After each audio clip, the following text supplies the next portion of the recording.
नमस्कार, स्वागत है आपका द न्यूज पर। मैं हूं आपके साथ शिप्रा सैनी। पश्चिम बंगाल एक बार फिर से हिंसा की आग में झुलसा है। पश्चिम बंगाल के हावड़ा में रामनवमी की शोभा यात्रा में हिंसा आगजनी की तस्वीरें सामने आई। इतना ही नहीं, यहां उपद्रवियों ने वाहनों को भी आग लगा दी, जिसके बाद पश्चिम बंगाल की मुख्यमंत्री ममता बनर्जी का बयान सामने आया। ममता बनर्जी ने उपद्रवियों के बचाव में ये कहा कि ये रमजान का वक्त है और ये यानी मुस्लिम समुदाय इस तरीके का कुछ गलत काम नहीं कर सकते। लेकिन वहीं बीजेपी ने पलटवार करते हुए ये कहा कि ये टीएमसी झूठ बोल रही है और इस शोभा यात्रा के लिए कोई भी गलत रूट जो है वो नहीं पकड़ा गया था। और ये तमाम वार पलटवार का दौर, या कह सकते हैं कि सियासी बवाल अब इस पूरी हिंसा को लेकर पश्चिम बंगाल में देखने को मिल रहा है, जहां बीजेपी और टीएमसी के बीच इस तरीके से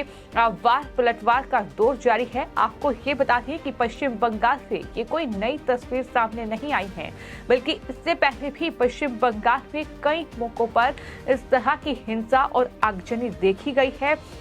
और एक बार फिर रामनवमी का मौका, और रामनवमी के मौके पर जब हावड़ा में शोभा यात्रा निकल रही थी, उस वक्त इन उपद्रवियों ने यात्रा पर पत्थर फेंके, जिसकी तस्वीरें सामने आई हैं।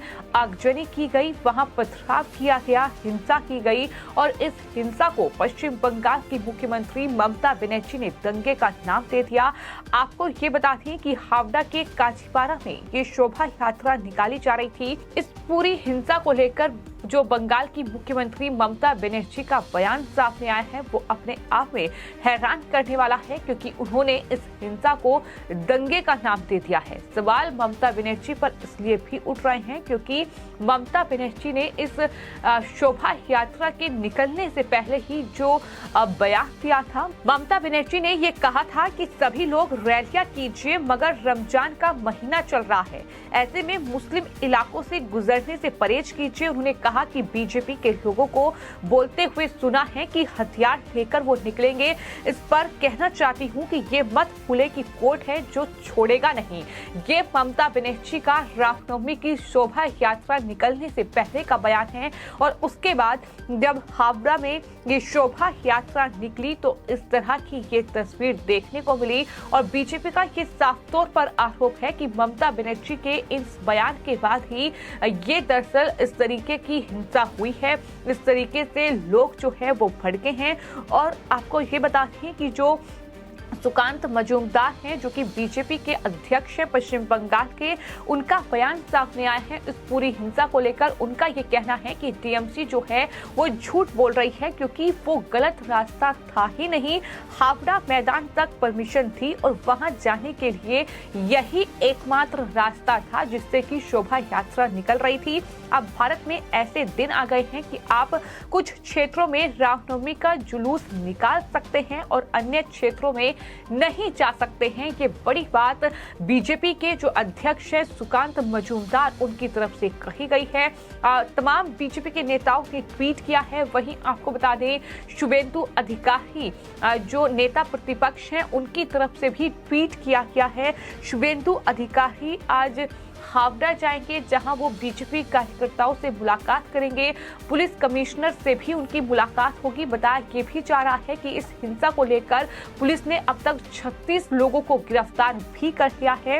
लेकिन शुभेंदु अधिकारी की ओर से एक ट्वीट किया गया है, जिसमें उन्होंने लिखा है कि मैं शिवपुर की बिगड़ती कानून व्यवस्था को नियंत्रित करने के लिए पश्चिम बंगाल के जो मुख्य सचिव हैं, उनसे तुरंत कार्रवाई करने का अनुरोध करता हूं। बाकायदा उनकी तरफ से एक लेटर भी लिखा गया है। तो इस तरीके से लगातार बीजेपी के जो नेता हैं वो अब पश्चिम बंगाल में जो मुख्यमंत्री हैं ममता बनर्जी और साथ ही उनकी सरकार पर हमलावर हैं, क्योंकि ममता बनर्जी का जो बयान इस शोभा यात्रा के निकलने से पहले सामने आया, वो अपने आप में सवाल खड़ा करता है कि आखिर ममता बनर्जी इस तरीके की बातें क्यों कर रही थी कि मुस्लिम जो इलाके हैं वहां इस शोभा यात्रा को निकालने से बचें। और उसके ठीक बाद यानी हिंसा के ठीक बाद ममता बनर्जी का बयान सामने आया, जिसमें उन्होंने ये कहा कि मेरे आंख कान खुले हैं, मुझे सब दिख रहा है। मैंने पहले ही चेतावनी दी थी कि मुस्लिम बहुल इलाकों से यात्रा ना निकाली जाए। मैंने पहले ही कहा था कि रामनवमी पर रैली निकाली गई तो हिंसा हो सकती है।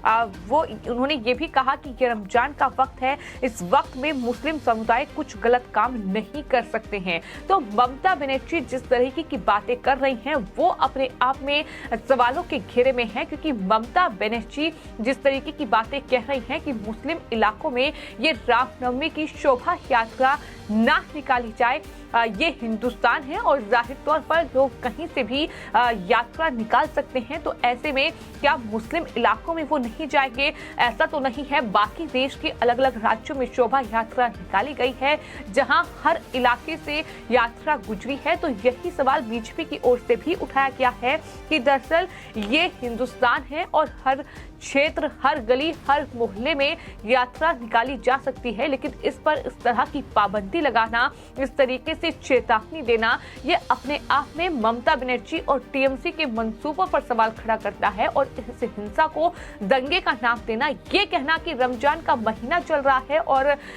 ये मुस्लिम समुदाय के लोग ऐसा नहीं कर सकते हैं, ये तमाम बयान अपने आप में सवाल खड़ा करते हैं। और इसी को लेकर बीजेपी लगातार पश्चिम बंगाल में मुख्यमंत्री ममता बनर्जी और उनकी सरकार पर हमलावर है। आपको ये बता दें कि एक तरफ हावड़ा में रामनवमी के मौके पर ये हिंसा देखने को मिली, जिसे ममता बनर्जी ने दंगे का नाम दे दिया, लेकिन इससे पहले कई मौके ऐसे आए हैं जब पश्चिम बंगाल में इस तरह का हिंसा, इस तरीके का उपद्रव देखने को मिला है। चुनावों के वक्त, चुनावों के बाद और इस तरीके से वहां जो है हिंदुओं को कहीं ना कहीं टारगेट किया गया है। चुनाव नतीजों के बाद भी इस तरीके से पश्चिम बंगाल हिंसा की आग में झुलसा, जहां पश्चिम बंगाल की ममता बनर्जी सरकार और सरकार के सहयोग में जो पुलिस काम कर रही थी, उनका भी रवैया जो है वो देश ने देखा कि किस तरीके से वहां हिंदुओं को टारगेट किया गया, वहां बीजेपी कार्यकर्ताओं को मौत के घाट उतार दिया गया, वहां महिलाओं पर अत्याचार किया गया, वहां बच्चों पर अत्याचार किया गया, खुलेआम दिन दहाड़े वहां लोगों को गोलियों से भून दिया गया। वो तस्वीरें कोई नहीं भूला है जब लोगों की लाश जो है वो पेड़ से लटकी मिली थी। तो ये है पश्चिम बंगाल की तस्वीर ममता बनर्जी के शासन में, और यही वजह है कि लगातार बीजेपी इसको लेकर आवाज उठाती रही है। और एक बार फिर पश्चिम बंगाल में बीजेपी के नेता, फिर चाहे वो शुभेंदु अधिकारी हो या फिर बीजेपी के प्रदेश अध्यक्ष सुकांत मजूमदार हो या फिर अमित मालवीय जैसे नेता हो, वो लगातार ट्वीट कर रहे हैं और ये कह रहे हैं कि इस पूरे मामले में एक्शन होना चाहिए। पुलिस प्रशासन सही तरीके से काम करे, उपद्रवियों की पहचान कर उन्हें जल्द से जल्द गिरफ्तार किया जाए। इसको लेकर अब ममता बनर्जी से जवाब मांगा जा रहा है कि ये बताएं कि आखिर उन्होंने जो बयान दिया था उसकी वजह क्या थी, आखिर क्यों ये बयान दिया गया था। इसको लेकर वो लगातार सवालों के घेरे में है।